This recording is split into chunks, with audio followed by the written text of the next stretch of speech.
এই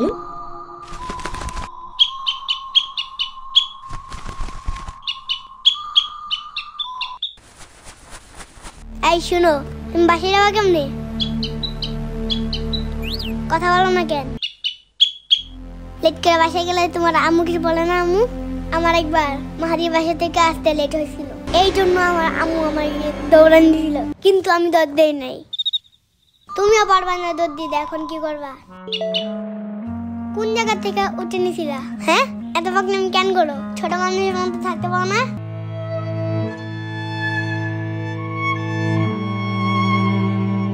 মারা নিয়ে বাসায় রাখতে পারবো না, কারণ আমার আম্মু। না আম্মু, না আম্মু এটা এই যে, না না এইটা এইটা। শুনো, তুমি কি বিড়ালের সাথে থাকতে পারো?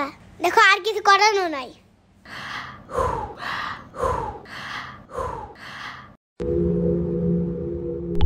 মামা, না না, তোমার বাসায় আসলে সবাই ঘুমায় কেন? না না, ঘুমাই না তো। বাকি সবাই ঘুমায় কেন? বোরিং লাগে না আমার? কি করবো এখন? দূর, আমি গেলাম মাহাদির বাসায়। মাহাদি, ওরা তো বাসায় নাই, সবাই গ্রামে গেছে। উফু, আরে এটা কই পাইছো? আরে আমিও ঠিক না, কই থেকে যেন আসছে, আর পাখাও ভেঙে গেছে, এখন তো বাসায় যেতে পারবে না। আর তোমার আম্মুও তো। ওয়েল, চলো চলো, ওর হাতে আগে ব্যান্ডেজ করা লাগবে। চলো চলো। এই পিচ্ছি যদি না ঠিক হয়, আমি বেতন পেলে একটা খাতা কিনে দিব, ঠিক আছে? পরে তোমার বাসায় ওরা রাখবা। তুমি জব কই পেছো? আমার নানু আসলে ওরা সারা চুল উঠাই দিলে একটা চুলের জন্য 2 টাকা করে দেয়। হ্যাঁ, একদিন 15টা উঠাই দিছিলাম, পরে আমার বোনাস দিছে পুরো 50 টাকা। আমার নানুর চুলও কালো করা বন্ধ করা লাগবে, কারণ আমারও এই জব দরকার। এই পিচ্চি পাখি খায় কি? এখন আমার বললো না যে ওর জন্য আমার পোকা ধরে ধরে আনতে হবে। I hate বাগস।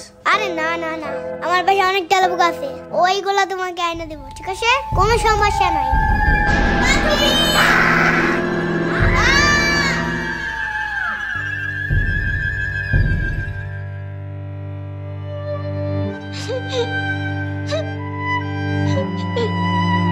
সমস্যা নাই, চুপ করো চুপ করো। মাহাদি ঢাকায় আসুক, পরে ওই কাকের বাসা আমরা সবাই মিলে খুঁজে বাই করব। থাক থাক, আর কাঁদতে হবে না। লেট করে বাসায় গেলে আবার তোমার আম্মু দৌড়ে নিয়ে দিবে না। আচ্ছা, এখন চুপ করো, ঠিক আছে? জলদি চলো।